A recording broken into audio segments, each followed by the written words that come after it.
We are going to go ahead and get started. Hello, everyone, and welcome. My name is Joanne Addison. I'm a professor of English on the CU Denver campus. I'm also chair of the Faculty Council for the CU system. And I want to thank both candidates for being with here today, as well as our guests and our moderators. I'm going to begin by introducing our candidates, and I want to make sure that I do this correctly. So excuse me while I read to you their brief bios, but I'll tell you a little bit about them both. Richard Murray. Richard, would you wave? So everybody doesn't, Ryan, I'm sure you look like a candidate, but let's make sure everyone knows it's Richard. Okay, Richard Murray is a husband, father, attorney, and two-time alumnus of CU Boulder. CU has been a central part of Richard's life for 20 years.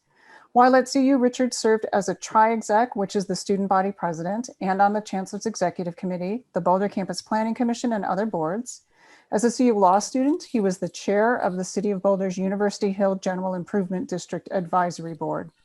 He currently serves on the CU Law Alumni Board and was its 2019-2020 chair. Following law school, Richard clerked for Colorado Supreme Court Justice Nathan Coates. He's in private practice now, focusing on business and healthcare litigation. He has been previously recognized as one of Colorado's top 25 most influential young professionals by Colorado Biz and as the Denver Bar Association's Young Lawyer of the Year. Richard is the former president of Continuing Legal Education in Colorado Incorporated, and he currently serves on the Colorado Access to Justice Commission by appointment of the Colorado Senate President. Thank you, Richard, for being here. Thank you. The other candidate, and I do want to point out that you'll see in the chat is we will put contact information for both candidates so that you can follow up with them later if you have any questions that this forum raises for you. Our second question is Alana. Alana, would you wave for us? Okay, thank you, Alana, for being here. Alana Spiegel has devoted her life's work to serving students, teachers, families, and the community. Alana earned her BA in Economics and English from Wellesley College and her MA in Education from Columbia University. Her undergraduate honors thesis explored the relationship between quality public schools and property values, and later became part of the Case-Shiller Housing Price Index. Her extensive experience in education, education policy, and governmental budgeting has provided her a 360-degree view of public education and leadership that is responsive to Colorado's hardworking families. Alana was awarded the 2019 Coloradan Award from the Colorado Education Association for her statewide work advocating for policies to eliminate opportunity gaps for students of color, students with disabilities, and low-income and first-generation students. Alana and her husband of 25 years, Dr. Jeff Spiegel, are the proud parents of 4 children, ages 13 to 21, including a CU buff. Thank you. Ryan? Thank you, Joanne. Everybody, my name is Ryan Untis, and I am an HR professional in the Office of Human Resources for CU Denver and the CU Anschutz Medical Campus. I'm also the chair of the University of Colorado Staff Council, representing staff from across the CU system. I'm pleased to introduce our moderators for the event, Michelle Larson-Krieg and Cindy O'Brien. Michelle Larson-Krieg is chair of the CU Denver and Anschutz Medical Campus Staff Council, as well as the director of the Office of International Student and Scholar Services. She also serves as the interim assistant vice chancellor of the Office of International Affairs. Cindy is the vice chair of the CU Anschutz Faculty Assembly and a professor at the School of Pharmacy at CU Anschutz. Additionally, we had involvement from our student colleague, Luis Morales Schneider, and he is the president of the CU Anschutz Student Senate and has been involved in helping organize student involvement in the event. I'd like to cover some ground rules for the event. These ground rules were shared with the participants and developed by the event organizers. All candidates running for CU Regent for this district were invited to participate. Questions were solicited from our faculty, staff, and students, as well as our campus community by Staff Council, Faculty Council, and Faculty Assembly. All questions were pre-screened by the event organizers. 11 questions have been prepared for the candidates, and each candidate received a copy of the questions we're going to ask in advance. Each candidate will be given 2 minutes for an opening statement and 2 minutes for closing remarks. The candidates will be given 2 minutes and 30 seconds to respond to each question.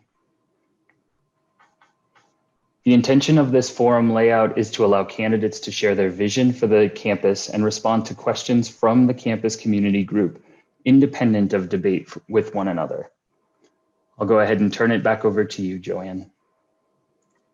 And I will immediately turn it over to our moderators so we can dive right in. All right. Well, thank you, Richard and Alana, for being here today and taking this afternoon to spend some time answering our questions. So I'm going to start off. Again, I'm Cindy O'Brien. I'm the current vice chair of the Anschutz Faculty Assembly. So our first question to you candidates is, how would you work to make CU more affordable for middle-class families whose students do not qualify for Pell Grants, but for whom college remains unaffordable? So we'll have Alana, you want to start with that?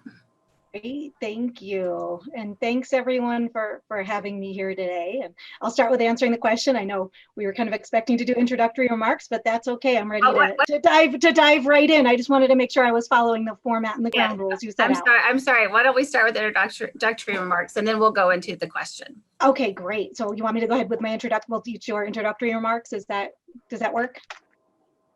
Great, thank you. So thank you, Cindy. Thank you, Joanne and Ryan. It's my pleasure to be here. My name's Alana Spiegel, and I'm running for the University of Colorado Board of Regents in the 6th Congressional District. I was born into a family of depression and Holocaust survivors, and my parents instilled in me the values of hard work, fairness, and being a good neighbor. I met my soulmate, Jeff, 26 years ago on a blind date at an outdoor skating rink. 8 months later, we were engaged and then married.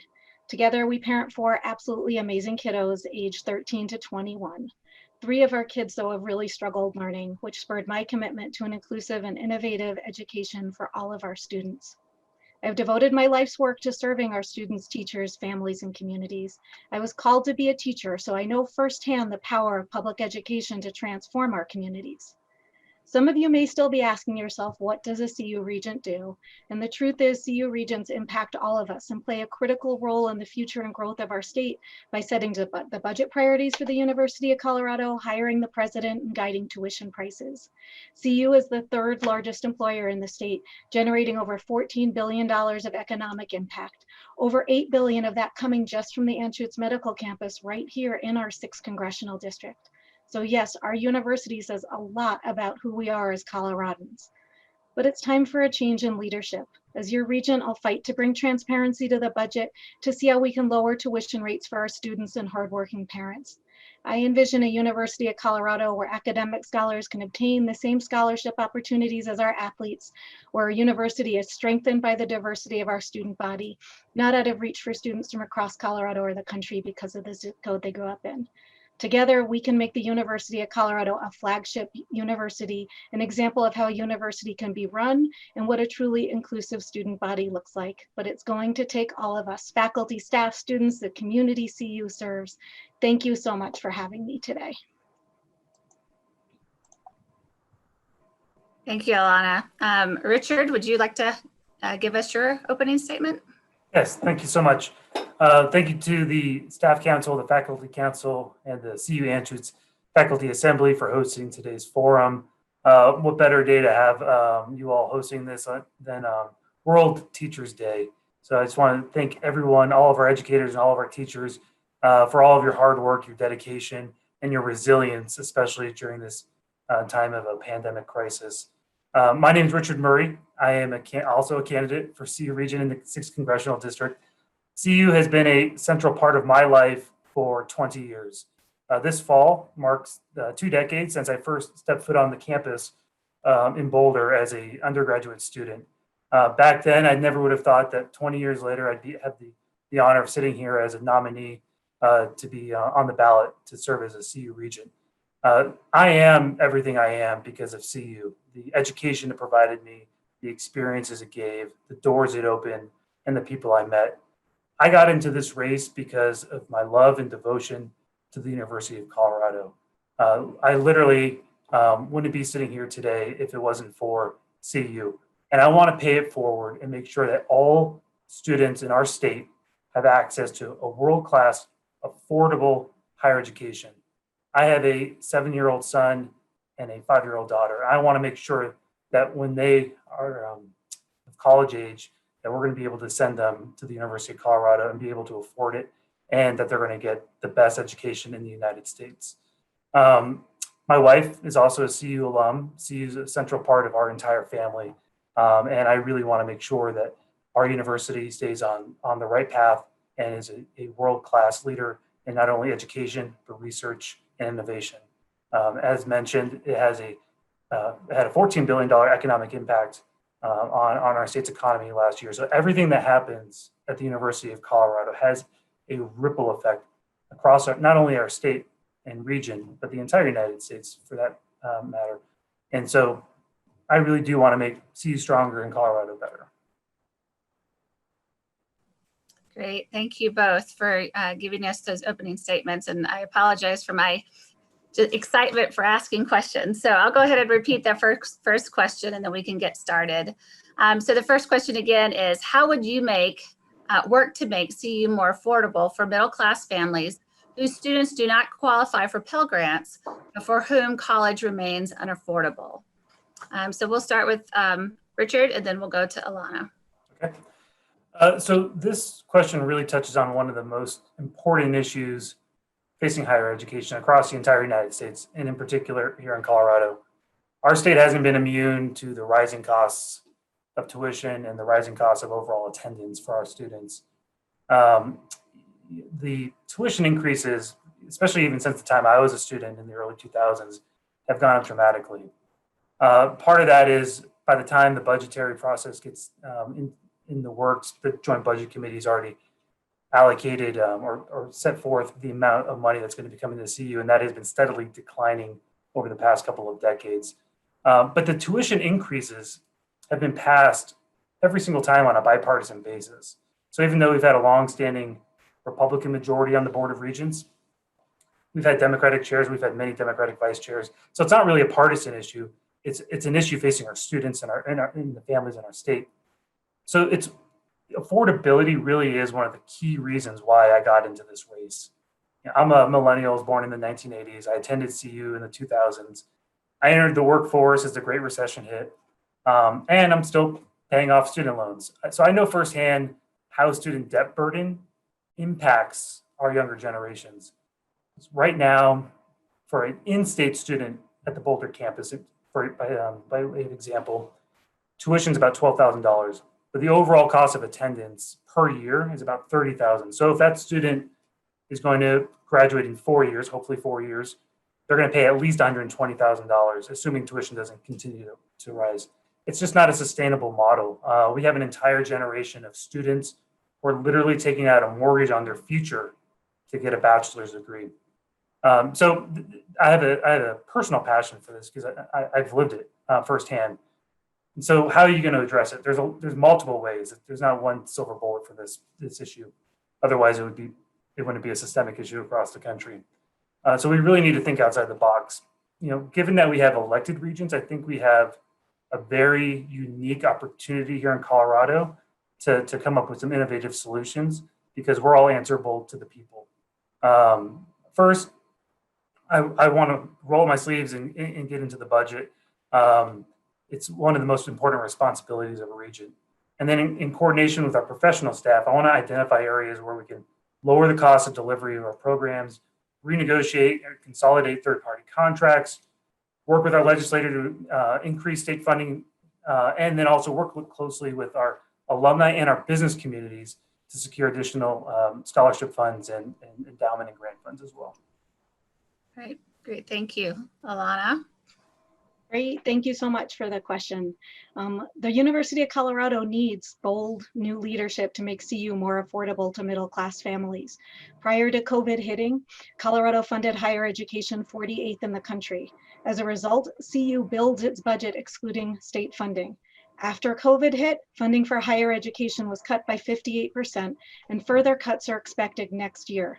This needs to change. We must address conflicting Colorado constitutional amendments, fundamentally reform the way we finance higher education, drive down costs, and create innovative pathways to post-secondary and professional degrees. The current board majority opposed Proposition CC, a modest proposal to help fund higher education and address Colorado constitutional constraints. Common sense measures that invest in higher education and thereby lower tuition costs are worthy investments for our students and our state. Public education is the best return on investment for public dollars in our state. We need regents who can make the case that investing in higher education is essential. I have a track record of doing just that and working on education system budgets. Meanwhile, today's students are in a pinch. More jobs than ever require some kind of post-secondary degree or credential, and the cost of obtaining a degree has skyrocketed. Healthcare costs are the #1 driver of costs at CU. I'll work to find viable solutions to drive these costs down and pass along savings to students. Demand for high-cost degrees in STEM, science, technology, engineering, and math is another large driver of cost. As Regent, I'll encourage partnerships between CU with business and industry to produce STEM degrees through innovative apprenticeships and co-ops, like the new Colorado Collegiate Apprenticeship Program. I'm honored to be endorsed by entrepreneurs and civic leaders like Noel and Leslie Ginsburg to further this work. But, and I think you all knew there was going to be a but, our ability to enroll low-income students is the key to the future financial stability at CU. The only populations of high school graduates expected to grow over the next decade are people of color and low-income students.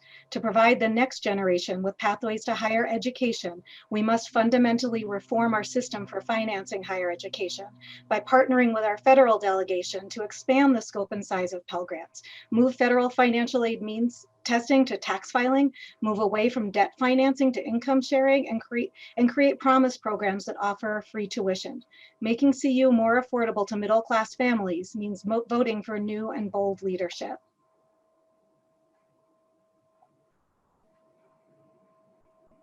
Great, thank you. Michelle? Okay, well, thank you. And thank you for being with us here today. It's wonderful to have an opportunity to engage directly with you as candidates. Systemic barriers exist for DACA students who want to earn undergraduate and professional degrees, even in areas of high demand. What is your understanding of these barriers, and how might we better support DACA students? Alana, I'll ask you to go first. Great, thank you, Michelle. It's a pleasure to be here. Systemic barriers for DACA students include access and affordability. The admissions process is complex. The process for in-state tuition considerations is often complicated, and DACA students are excluded from many educational subsidies, including federal grants, federal loans, and federal work-study programs. To support DACA students, we must ensure that private scholarships and institutional aid are accessible to all students who need support, including our dreamers. The inability to access and afford housing is also a barrier for DACA students. Expanding access to on-campus housing and making housing available year-round would better support our dreamers. The weight of systemic barriers faced by DACA students adds to the personal challenges that weigh heavily on the mental health of dreamers. Increased isolation, feelings of being treated negatively, and living in constant fear of deportation all contribute to increased mental health risks and is compounded by lack of access to mental health care. The University of Colorado can support DACA students by offering counseling and psychiatric services regardless of immigration or health insurance status, and providing professional staff members with a depth of understanding of the concerns of dreamers and the issues they constantly face. Our dreamers deserve regents who will work to remove these barriers with both words and actions, because dreamers represent the best of what our country has to offer. I strongly support citizenship for our dreamers and in-state tuition for undocumented students, which we do have here in Colorado. When people obtain a higher education, it makes our community stronger. We know that those with a college degree are more likely to practice civic engagement and give back to our community, less likely to commit a serious crime, and more likely to achieve economic success and opportunity. As CU Regent, I'll be a fierce advocate for our dreamers and fight off attempts to roll back the gains we've made in ensuring they have a level playing field in obtaining a higher education. Thank you. Thank you. Richard? Thank you, Michelle. Well, I agree with Alana on the identification of the systemic barriers that are in place. I think it's important to note and to reaffirm that CU welcomes our undergraduate and our graduate students, our postdoc scholars, regardless of immigration status. I support our DACA students and all of our students admitted to attend CU. And we need to provide all available resources to ensure that our students, regardless of their immigration status, have the opportunity to succeed. Now, the university does offer a variety of resources already, but we could do a better job, and those are through our Office of Diversity, Equity, and Community Engagement.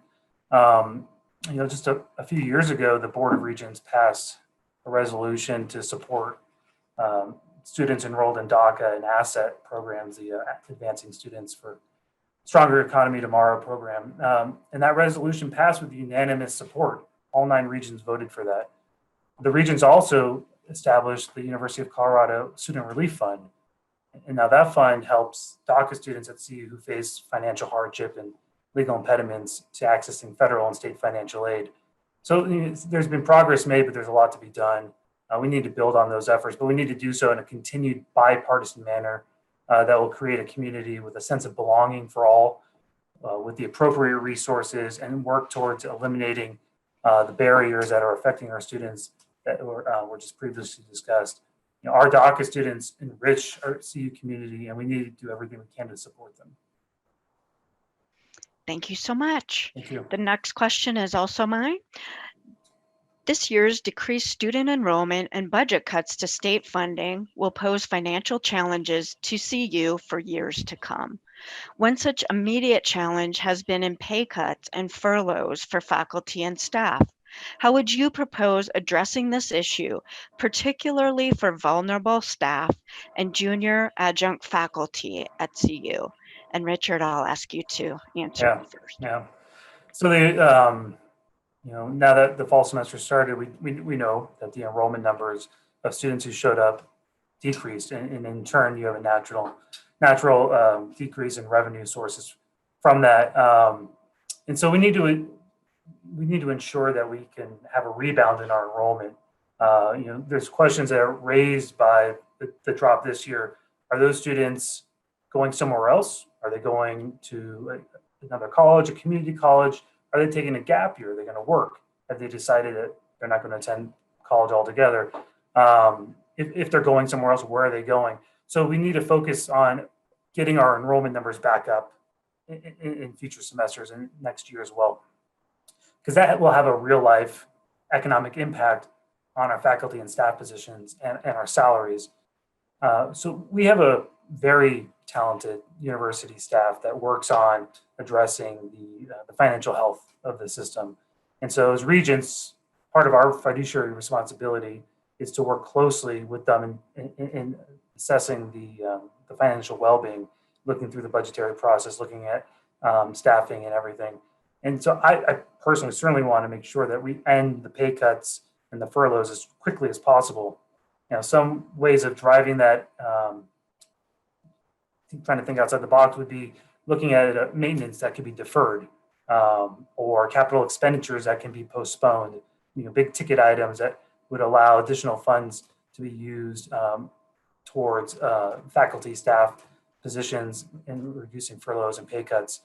But I also think we need to evaluate the budget for potential areas where we can achieve the same quality of delivering our programming, but doing so with consolidated resources, reducing expenses outside of salaries and positions, and trying to be more innovative and cost effective in what we're doing.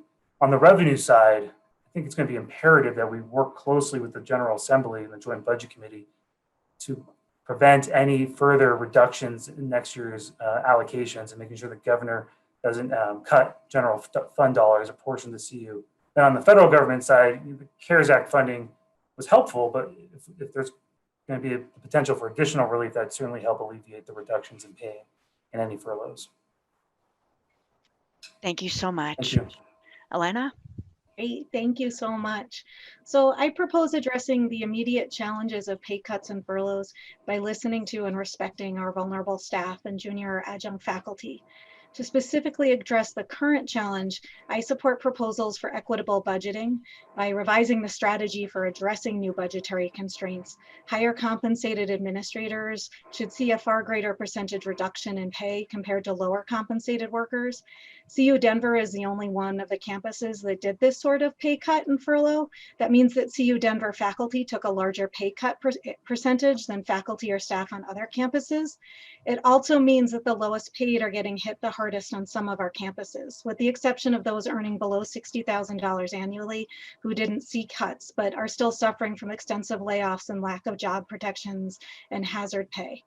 We can also address these issues by cutting middle and higher administration positions that don't directly support academics, students, and research. These aren't just the kinds of cuts that I talk about. They have been made in other education systems I advise in various capacities. At CU, however, we must be mindful of exactly how much of an impact these types of cuts would have financially. While some cost savings can be found, CU already runs a pretty lean administration. Additional cuts could be taken, but it's probably not enough to make a significant impact. CU can also encourage early retirements by making that information easily and readily available and acting on it. Consider eliminating poorly performing units and consolidating some units to remove duplication and unnecessary competition between them, none of which benefits our students. I'm honored to have the endorsements of many organizations representing our classified workers who are part of the state personnel system, including Colorado WINS and United Campus Workers of Colorado. All employees, officers, and the university staff who are not part of the state personnel system are eligible to join UCWC, as well as graduate students and adjunct faculty. This organization is not yet recognized by CU, but should have a regular voice at Regent meetings as part of shared governance. Why? Because the experiences of PhD students on food stamps, living in cars, and working on all 4 campuses were a problem before the declines in student enrollment and budget cuts to state funding due to COVID. These experiences are unacceptable. Over the past several decades, being an adjunct has become a full-time, lower-wage alternative to offering full tenure faculty positions, particularly for educators of color. And we must create more pathways to expand the base of tenured faculty, especially faculty of color. Thank you. Thanks. Okay, Cindy. All right, so we'll move on to our next question. How would you define shared governance? Article 5 of Regent's Law and Policies states specifically that, quote, faculty have the principal responsibility for decisions concerning pedagogy, curriculum, research, scholarly or creative work, academic ethics, and recommendations on the selection and evaluation of faculty. The development of the general academic policies shall be a collaborative effort between the faculty and the administration, end quote. What does this mean to you? Now, Lana, we'll start with you. Thank you for the question, Cindy. So shared governance means that the administration will listen to and work in tandem with students, staff, and faculty. Specifically, this means demonstrating respect for students, respect for campus staff and their respective organizations, and respect for faculty collaboration. The current board majority has voted time and again to micromanage student curriculum against the concerns of faculty, staff, and administration. That's why many students, faculty, and community members are asking for a change in leadership. They want the University of Colorado to have compassionate, courageous, and capable regents who provide oversight, make sense of these situations, and have foresight and insight. I've spent over 2 decades in education and serving our community. Recently, as a district accountability chair of the Cherry Creek School District, I was charged with making sense of state law, district policy, and community concerns around these tough issues such as the budget and improvement planning. This often means bringing together diverse groups of stakeholders, including faculty, staff, administrators, and the broader community to make recommendations to the board. The role of the board is to ensure that the process is a good process and the right stakeholders were involved. Article 5 of Regent Laws and Policies also addresses academic freedom. Academic freedom is the building block of our democracy and education systems. Proposals by the current board majority that dictate curriculum and communications are disrespectful and dangerous policies that violate academic freedom and free speech. CU operates best when we trust our educators to teach a curriculum that does not put them in danger of losing their job or targeted for repression. Our students benefit most when our faculty and teachers are able to address controversial subjects in the classroom. The role of free speech on our public university campuses is to engage in civil discourse of ideas, not to threaten, intimidate, or harass. The people of CD-6 are not electing a regent to set academic curriculum. They're electing a regent to ensure CU has the highest quality faculty and staff and to make tough decisions around CU's budget. Now more than ever, we need a change in leadership direction that empowers our students, faculty, staff, and community that CU serves by respecting shared governance. Thank you.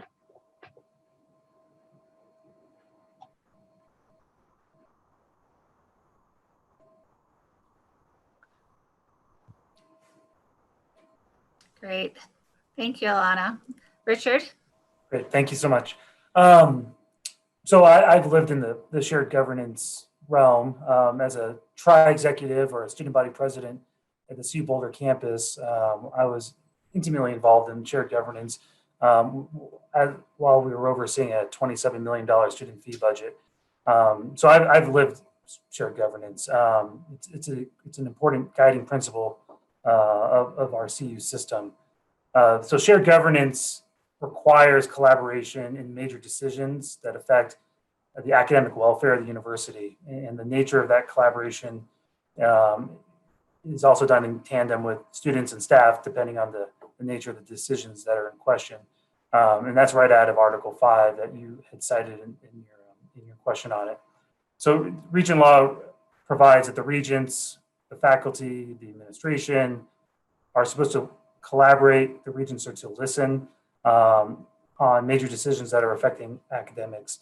As noted, the faculty is principally responsible for the curriculum, research, and the like, but it's also the regents who are answerable to the electorate and who are charged with the overall stewardship of the university. So that's the need why we have a shared governance structure.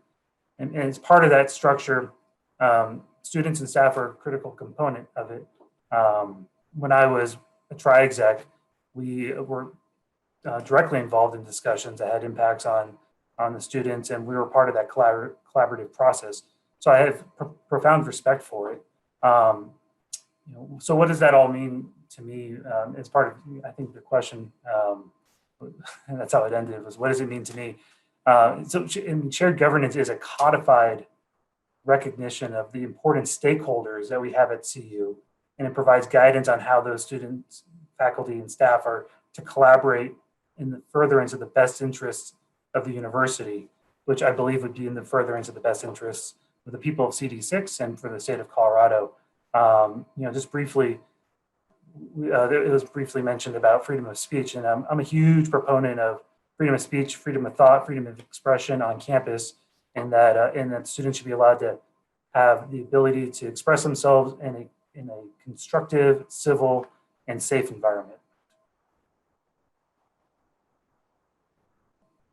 Great. Thank you for your response. I'm going to hand it over to Michelle for the next question. Okay, our next question is also about shared governance. Regent Law 6 requires staff involvement in shared governance along with our faculty and student colleagues. Can you please share your thoughts on the specific role of staff in shared governance? In what ways would you, as a regent, play a role in strengthening shared governance, particularly with regards to staff? And Richard, I'll ask you to take that first. Sure. So our staff's critical to the operation and the health of CU. Article 6 that you mentioned provides, and I'll quote it, staff councils exist and derive their power from the authority delegated to them by the Board of Regents. That's a little bit different than Article 5 that we were just discussing, that requires collaboration with students and staff that may depend on the nature of the decisions that are being made. But I think that having the concerns of university staff and classified staff brought forth by the staff council to the regents is extremely important to the overall well-being of the institution. I personally believe that the best practices of governance for a large institution that has campuses in multiple cities, that have different administrations at those campuses, should involve and engage the stakeholders in the matters that are going to have a material impact on those stakeholders, whether it be staff, faculty, or the student governments. As it concerns the staff council, the Regent law and policy requires the chair of the council to be the spokesperson to the board. And I would want to collaborate directly with that person on a frequent basis to ensure that all matters of concern of staff are being taken into account and taken in, and addressed in the decision-making process by the Board of Regents. Thank you. Alana. Great, thank you for the question, Michelle. And I'll be brief here, but the question is the specific role of staff in shared governance. And as you said, it's defined by Regent Law Article 6, and it defines staff as classified under the state personnel system and others who are not part of the state personnel system. And according to Article 6, Part B, Staff Council exists and derives power authority delegated by the Board of Regents. This means that the regents have broad discretion in the actual makeup of Staff Council and who reports to the board. At every regular regent meeting, the regents hear from Staff Council. As regent, I'll strengthen shared governance with regard to staff by listening to and respecting staff groups and encouraging the expansion of membership of Staff Council. Specifically, it means including all staff stakeholders in addition to Colorado WINS staff that are part of the state personnel system and United Campus Workers of Colorado that represent all other staff, including our graduate students and adjunct faculty. UCWC is not yet recognized by CU, but should have a regular voice at Regents meetings as part of staff shared governance. Why? Because the experiences of PhD students on food stamps, living in cars, and working on all 4 campuses were a problem before declines in student enrollment and budget cuts. These experiences are unacceptable, and it's time for change, and it's time for regents who will strengthen shared governance for our staff. Thank you. Thank you both. Cindy. All right, we'll move away from Regent Law. And we're going to, the next question is addressing increasing the diversity of our medical professionals is of utmost importance to fostering a more equitable healthcare system. Part of the way to do this involves improved pipeline programs for our BIPOC students, especially those at CU's undergraduate campuses who wish to continue their education at CU Anschutz. What ideas do you have for strengthening the pipeline for our BIPOC students from our undergraduate campuses to the Anschutz campus? And Ilana, we'll start with you. Great, thank you for the question, Cindy. And first and foremost, I completely agree. Increasing the diversity of our medical professionals is of utmost importance to fostering a more equitable healthcare system. As Regent, I look forward to working with, listening to, and enacting suggestions from CU's shared governance model that will recommend tangible goals to improve and strengthen the pipeline, and periodically evaluating the progress meeting these goals. But to actually strengthen the pipeline for BIPOC students from our undergraduate campuses to the Anschutz Medical Campus, we need to start by listening to our students, faculty, and staff now, by adding and following a system-wide CU anti-racist creed and implementing action items for the reduction of racial injustice from the Black Student Collective on the CU Anschutz Medical Campus. The Black Student Collective and White Coats for Black Lives on the Anschutz Medical Campus are challenging CU to increase transparency and accountability in funding, recruitment, and grading policies. The Honorable Wellington Webb has been advocating for scholarships and matching grants for qualified Black students. I support his efforts and I'm humbled by his early endorsement of me and my campaign. Student groups like Diversify CU Now are challenging CU to engage all BIPOC-led student, staff, and faculty groups in every planning meeting, conversation, document, and implementation of anti-racism efforts across CU and include accountability checks at every step of the way. This includes adding a 3-point anti-racist pledge to the Colorado Creed and providing timelines, metrics, and regular public reports. We can and should do more by strengthening our partnerships with our local community, including community colleges, K-12, innovation campuses, and apprenticeships. This includes reviving a newly imagined community campus partnership, expanding opportunities for concurrent enrollment, and broadening on-ramps from community college systems to 4-year degrees offered at CU. CU can participate in the Colorado Collegiate Apprenticeship Program, an innovative new learning model that empowers Coloradans with hands-on career training to accelerate their education in specific fields like healthcare. I'm proud to have the endorsements of over 20 Black leaders in CD-6 and across Colorado, including former Regent and Congressman Joe Neguse, State Representative Janet Buckner, State Senator Rhonda Fields, NAACP Aurora Branch President Omar Montgomery, and the Greater Denver Ministerial Alliance. They know we need a regent from CD-6 who has a history and track record of working as an ally and partner to our Black students and families. It's time to do more, and it's time to have representation in CD-6 and a board majority that's responsive to these concerns. Thank you. Thank you, Ilana, for that response. Richard? Great. Yeah, thank you for the question. It's a really important matter. And it's similar to what, parallel to what the law school in Boulder has been facing as well in its professional program. I think my experience working on these issues at the law school is directly relevant here. For example, it's not a secret that there's a lack of diversity in not only the medical profession, but also the legal profession, and especially our judiciary. So I currently serve on the CU Law School's alumni board, and I just finished my term as its chair this past June.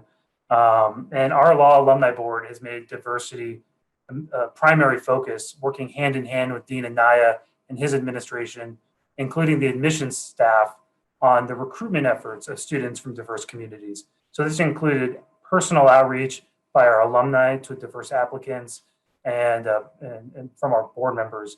As a result of the law school's efforts over this past year, the entering class this fall was the most diverse class in the history of the law school, which is something I'm really proud of, having just served as the alumni board chair. But in order to have a diverse applicant pool from our own undergraduate campuses to the CU Anschutz Medical Campus, we need to increase the number of diverse undergrads on our campuses. So while the overall number of our diverse students has increased quite a bit over the past 10 years, there's a lot of work to be done, especially in regard to Black students whose enrollment numbers have basically remained the same year over year for the past decade.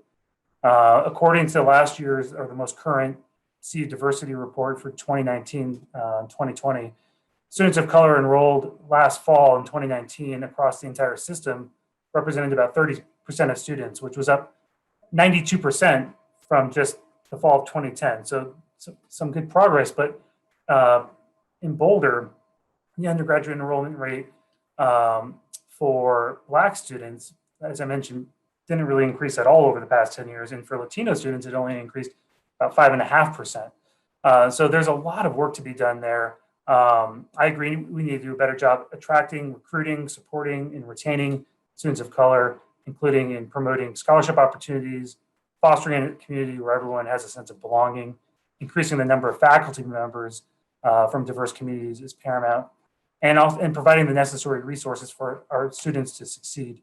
I notice my time's up. I can go on for quite a bit on this topic, but I'll stop there. Yeah, I thank both of you for your comments addressing this really important and timely question. So I appreciate that. Okay, I'm going to be asking the next question. So our question is, as you are aware, CU recently underwent a presidential search. If you are elected to the CU Board of Regents and happen to be serving your term during a future presidential search, briefly describe for us what you consider an effective search process. And Richard, we'll start with you. Sure. Well, I think the short answer is ultimately an effective search process is one that results in the best, most qualified candidate being selected and that person agreeing to being hired under mutually agreeable terms. That process is similar to any executive search process, which I've personally been involved in during my time leading other organizations. Starts with soliciting a well-qualified applicant pool. And then that pool has to be narrowed down, typically through a search committee. I think the composition of the search committee is extremely important. If I happen to serve on a presidential search committee, I'm going to want that committee to be diverse and bipartisan and have different viewpoints represented on it. The natural process of that selection would be then the committee would interview candidates, and the board at large would be presented with one or more final candidates who the committee believes would be best suited for the position, and then the board would vote. During that time, there would be some negotiation process as well with the final selected candidate to make sure that they're going to be able to reach an employment agreement with the university. But there's also an inherent balance in the process. In order to attract the best candidates from around the country or even internationally, a lot of those folks are probably going to be holding prominent, well-known positions at other institutions. And so the public disclosure of their application too early on in the process could negatively impact the applicant pool. If there's a concern that might jeopardize those individuals' current positions, they might not apply. So there's a balance there that we need to address. But in the end, there's a fiduciary responsibility on regents to act on the best interest of the university and the public at large. And that would be the guiding principle that leads me through any search process. Great, thank you, Richard. Alana? Hey, thank you, Cindy, for such an important question. An effective search process an effective search process during a future presidential search will be more transparent, less partisan, and will focus on what matters to educate the next generation of Colorado leaders. A more transparent process will make public the search firm hired to assist the search committee, how much they're being paid, other search firms considered, and the records of placing nonpartisan educators to lead education systems. In addition, documents requested, questions asked, and the process used by the search committee will be made available to the public. The names of multiple finalists interviewed by the Board of Regents will be made public, with respect given to candidates who require confidentiality because of current job or position. Regents do not need a heavier hand or more input into the search committee. The function of the search committee is to make recommendations that end up going to the full Board of Regents. Having more regents on the search committee would make the process more partisan, not less. A less partisan process will also have a selection committee and search firm that is not dominated by partisan political ideology, but by a focus on what it takes to educate the next generation of students. The process will focus on the mission and goals of a world-class public university system, not backroom political favors and deals.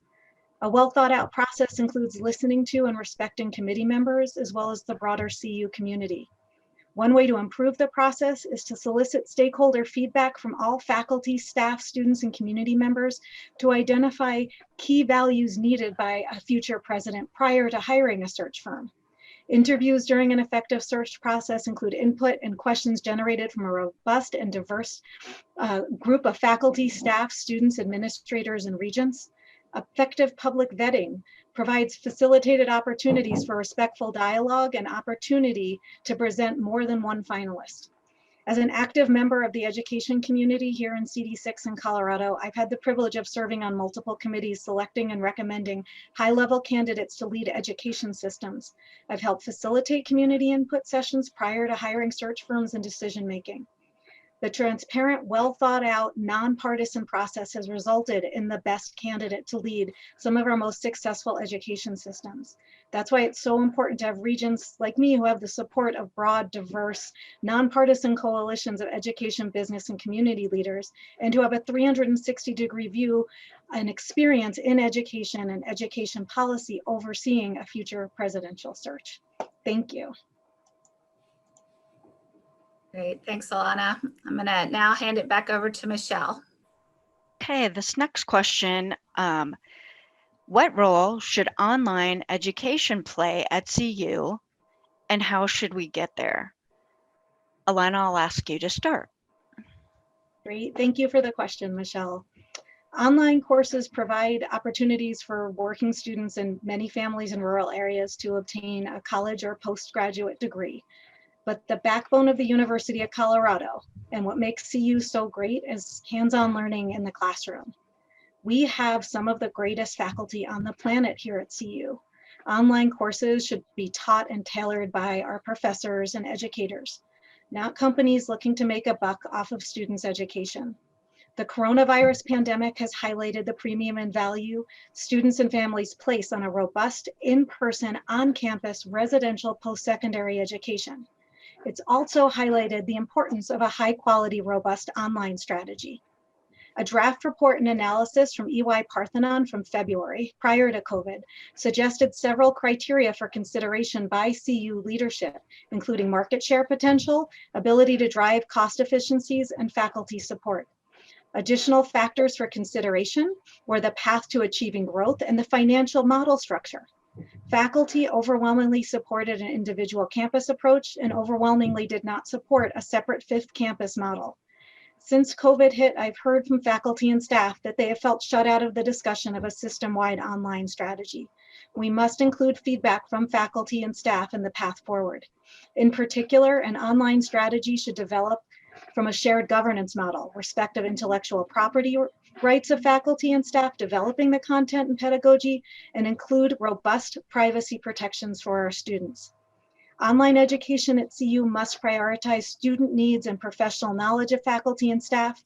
When looking to increase student enrollment and revenue through an online strategy, we should remember that the only growing group of students graduating from high school in Colorado and nationally are students of color and low-income students.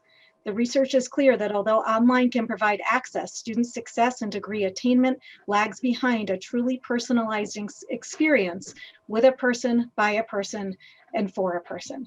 Thank you. Thank you. Richard. Sure. So I'll be somewhat brief on this. Online education is already here. CU was making significant progress in its online capabilities before COVID-19 hit, but the pandemic's really moved us into pushing us further into, as we all know, a remote and hybrid learning model more quickly. We've had a tremendous success with CU Online. We have nationally ranked programs in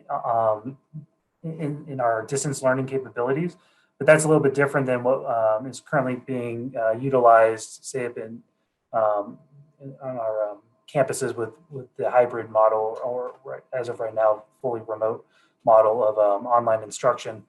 So while we are able to increase our distance learning capabilities for students, I think we need to do so in a way that ensures that it's done in a cost-effective manner, but at the same time maintaining high academic standards and quality. And that does dovetail into the shared governance discussions we were having earlier as well. Online education is going to be an important part of CU's delivery of academic programs going forward. I don't think there's any question about that. I think especially with the push towards it because of the pandemic, that's only going to improve and grow over the coming years. But I think as we go further into that model, the public's going to probably expect the price tag for higher education to lower as if there's going to be less in-classroom instruction, traditional instruction. So online, it's important. It provides flexibility, more flexibility than a traditional degree. It's an important means to provide greater accessibility for higher education to Coloradans, especially working students as well. So to answer the question, what role does online education play? I think it plays a very important role. Okay, thank you both for those answers, and thank you both for keeping them within time. We really appreciate that. Cindy? All right, so we'll move on to our next question. Our next question is, how do you interpret your fiduciary responsibility to CU, especially when that responsibility might not always align with the perceptions of your constituents? All right, Richard, we'll start with you. Sure. Interesting question. So the selection of regents has been done by elections since the adoption of the Colorado Constitution in 1876. But the role of a regent has to go beyond politics. As set out in regent policy, regents have a fiduciary responsibility to CU and the public. That means that regents must exercise the powers and their duties in the best interest of the public, the university, the board at large, and they're expected to serve the public trust. So this must be done with independent judgment, evaluating all the facts and data available, and to have decision-making done in the context of a fiduciary, as opposed to just a political elected official. Board members of any organization typically owe a fiduciary responsibility to act in the best interests of the organization. I've served in leadership positions on multiple boards, including as president of the board of directors for continuing legal education in Colorado, which is the educational nonprofit arm of the bar associations. In that role, we had to make difficult decisions, including the selection and hiring of a new executive director through a national search process. We had to move office space for the first time in several decades, which was a very large financial undertaking. We've made personnel decisions about programming and publications, coordinating with our instructors and our customers and all of our stakeholders from the bench and the bar. And it's that type of experience I bring to the Board of Regents, trying to make the best decisions possible for all stakeholders involved in the financial well-being of the organization. But because regents are elected ultimately, if voters believe that a regent hasn't lived up to his or her obligations in Colorado, they have the unique opportunity to vote for someone else in the next election. And so I think that, while perceptions of constituents are certainly important, the fiduciary responsibilities are of utmost importance, because that is the obligation required under not only Regent law, but the structure of the Board of Regents itself. I got into this race because I'm devoted to my alma mater. I love CU, and I will always conduct myself in a way that makes my alma mater proud and that moves it forward. And my time's up. Thanks. We may have lost Cindy, so Alana, go ahead. Great. Well, I hope we haven't lost Cindy, but thank you, Michelle, for taking over there. So I interpret my fiduciary responsibility to CU to protect the nearly $5 billion investment made up of tuition, fees, grants, and donations, and being a good steward of the university's resources. This responsibility is clearly defined in Regents Policy 2J, which states that the regents must exercise the same duty of care and diligence as one exercises when attending to personal affairs. This means acting in good faith, with care and skill. My fiduciary duty as a regent means acting in the best interest of the University of Colorado, including attending and actively participating in board and committee meetings, and relying on the information presented by university staff and administrators. A regent who is a responsible fiduciary of the university pursues the interests of the university, not personal or political gain. Dangerous proposals by the current board majority that have micromanaged curriculum not only have put the accreditation of the university at risk, but put funding in peril. Recent irresponsible resolutions that gut student services and faculty and staff salaries were against the urging of administration and are concerning. I have many years of experience guiding education budgets and funding. My 360-degree view of education systems and the fiduciary responsibility associated with tough decisions blends an understanding of best practices from governmental accounting organizations and robust stakeholder input. With the right kind of experience in public education systems and budgeting, representing constituencies in the interest of CU campus communities are not mutually exclusive. Putting the needs of students, faculty, staff, and the community first is not at odds with my obligation to my constituents, because they are CU. That's why so many people are asking for a change in leadership. They want a regent who sets budget priorities as a fiduciary and respects shared governance. And they want a healthy CU and a functional board majority, which makes for a healthy and functional Colorado. Thank you.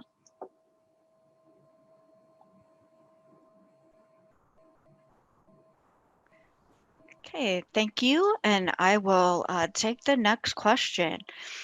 Understanding that regents play a critical and unique role in setting the direction for the entire CU system, please share with us your ideas about how to make CU a more diverse, equitable, and inclusive system where everyone feels they belong.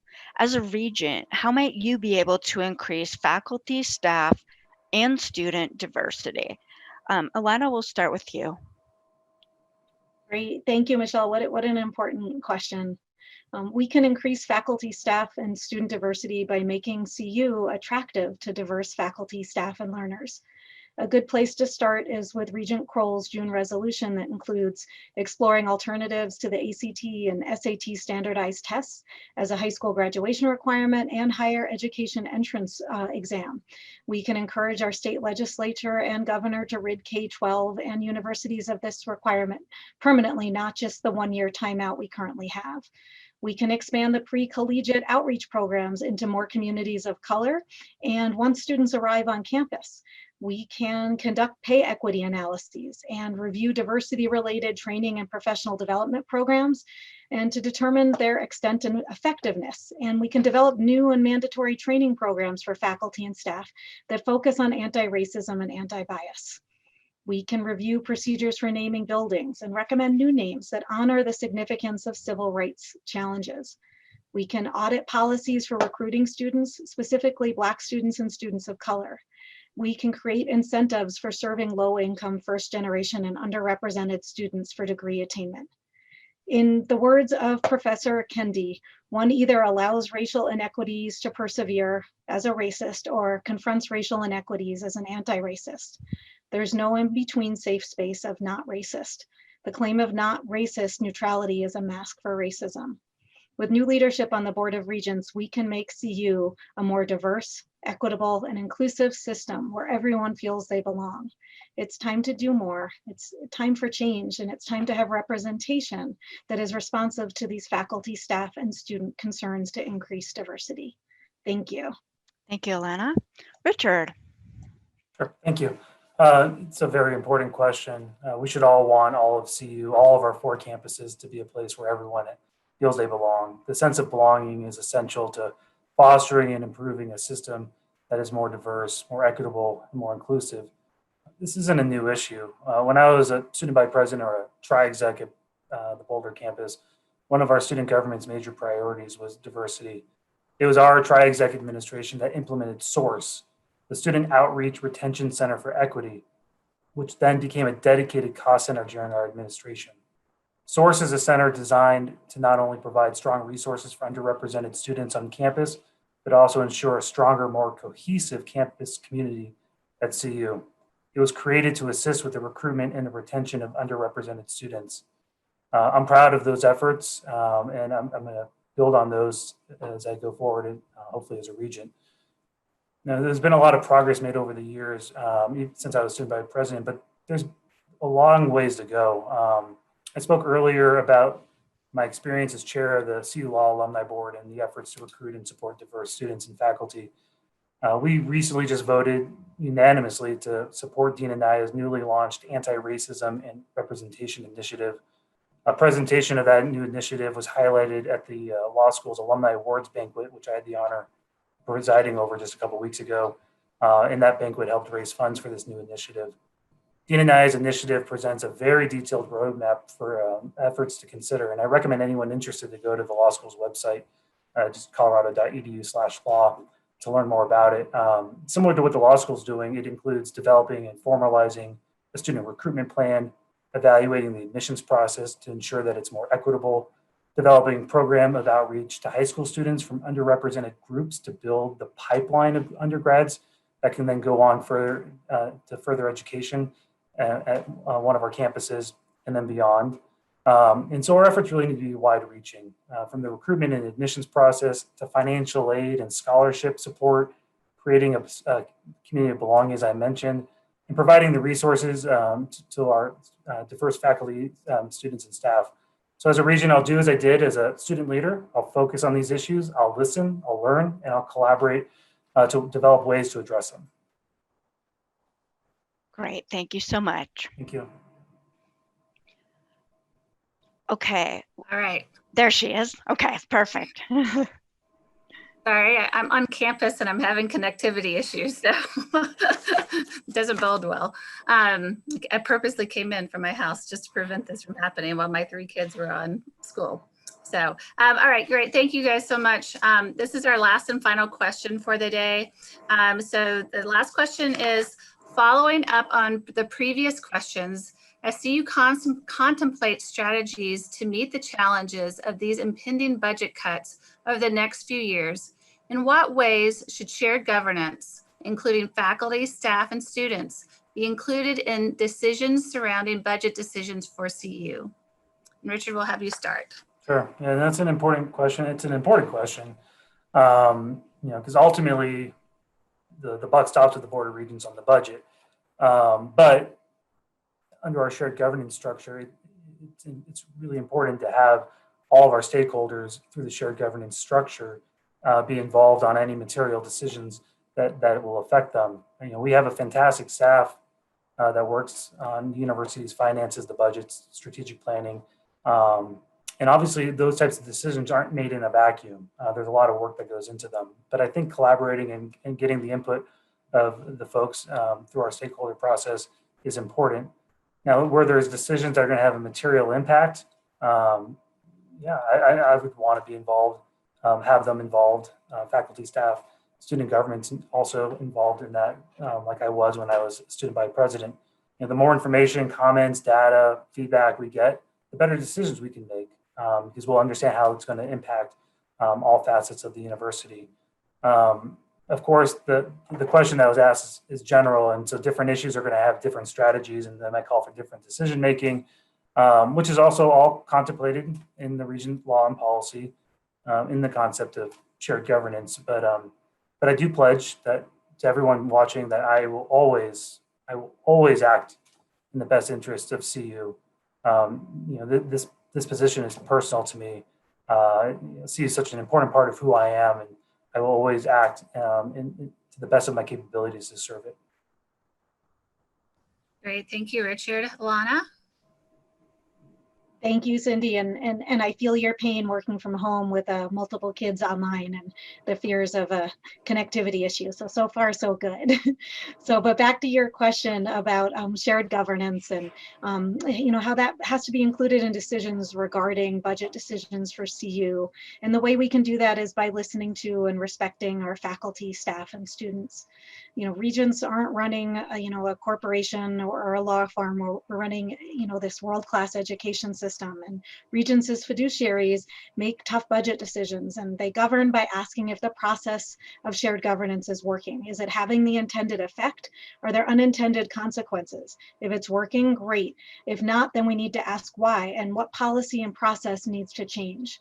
Regents also need to ask if the people involved, who the people are making the decisions. Did the process include all stakeholders? If so, great. If not, why? How are the people selected? Whose voice and perspective was missing? Why? What can we do to make it better? Making difficult decisions about the budget can't be about individual pet projects or favors or building monuments. Our job as Regent is to advocate for resources the system needs and then divide up what comes in. It's the responsibility of each campus to decide through their own model of shared governance how to allocate these resources. To be a flagship, not just for Colorado, but for the country, and an example of how a university can be run, we must respect and listen to our faculty, staff, and students through this model of shared governance as we're making budget decisions. Thank you. Great. Thank you both for being here and answering these questions. So as we finish up our forum today, we'll have closing remarks from each of you. And remember, these closing remarks are 2 minutes. Alana, would you like to start with your closing remarks? Sure, thank you so much. Thank you again to everyone for taking time out of your incredibly busy days to make the time for us. So again, my name's Alana Spiegel, and I'm running for the University of Colorado Board of Regents here in the 6th Congressional District. I'm a mom, I'm an educator, and I'm running to make CU a flagship for our nation and a place where young people from all different backgrounds can obtain a world-class education. Today's students are in a pinch. More jobs than ever require a post-secondary degree or credential, and the cost of obtaining a degree has skyrocketed. That's why I'm prioritizing affordability. We must control the costs of higher education. Accessibility. The doors of higher education must be open to all Coloradans, regardless of background or wealth. Inclusivity. Empowering our next generation starts by ensuring everyone is involved. Opportunity. Public education should be applicable, cutting edge, and relevant to students in the next generation of jobs. Our flagship university system says a lot about who we are and what we value as Coloradans. Our current board majority has had many controversial partisan decisions, including ones against providing scholarships for students, against unequivocally supporting Black students during times of historic racial unrest, and to hire a controversial new president for the University of Colorado. These decisions often happen without a well thought out process and without listening to and respecting shared governance. It's time for change. I'm asking you not to be ruthless. My youngest is actually named Ruthie, and I'm asking you to be full of Ruth, to be full of strength and compassion and courage, and to vote so you can have representation on the Board of Regents and at every level of government that reflects your values, the values of our state, of our students, our faculty, staff, and the community the University of Colorado serves. Thank you so much. And again, my name's Alana Spiegel.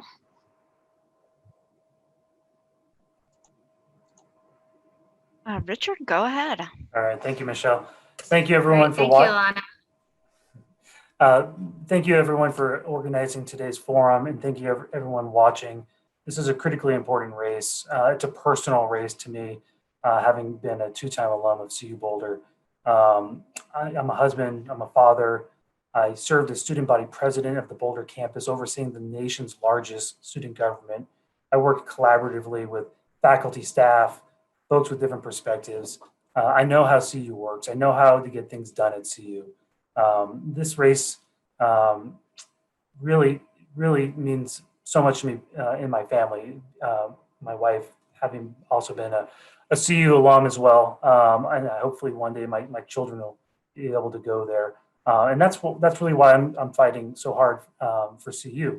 I want to make sure that we have world-class higher education here in Colorado that's accessible, inclusive, and affordable, so that when my kids have the opportunity to attend one of our campuses, they're going to get the best education they can possibly get in the United States. And they're not going to come out with crushing student loan debt burden that I know firsthand. I didn't just go to CU. I mean, this really has been a central part of who I am for 2 decades. Not only was I a student leader while I was there, I continued to give back to my alma mater over the past 20 years, and currently having served as chair of the law school's alumni board, promoting scholarship opportunities for students, trying to find ways to increase our diversity at our undergraduate level, but also our law school, finding ways to try to offset the tuition burden through outside funding and sources. Those are some of the issues I want to bring, and that experience bring to the Board of Regents. You can go to my website, it's murray4curegent.com. You can follow me on Twitter or Instagram, richardmurray_1. I'd really appreciate your consideration. I'd love to have your support and your vote on this coming ballot. Thank you so much. Okay, thank you both so very, very much for joining us today. And to our audience members, I just want to remind you that if you do have additional questions for the candidates, you're invited to reach out to them directly. And so thank you. It was a great pleasure to meet both of you, and I'll turn it back to Joanne Addison to wrap things up for us today. Yes, again, thank you. We recorded this forum. I think we should send it to the Commission on Presidential Debates. They might learn a thing or two about how it's done. I would really like to thank our candidates for really being such great participants in the forum. And we will make the recording available on the Faculty Council website. It might be available other places too, but it will certainly be there. So candidates are welcome to direct supporters there, and our community can continue to view those who couldn't make it. So I really appreciate that. And I don't think we have anything else except to encourage everyone to vote. Go and vote. I think that is the last thing that we want to leave you with. And again, thank you to everyone. All right. Bye-bye. Thank you.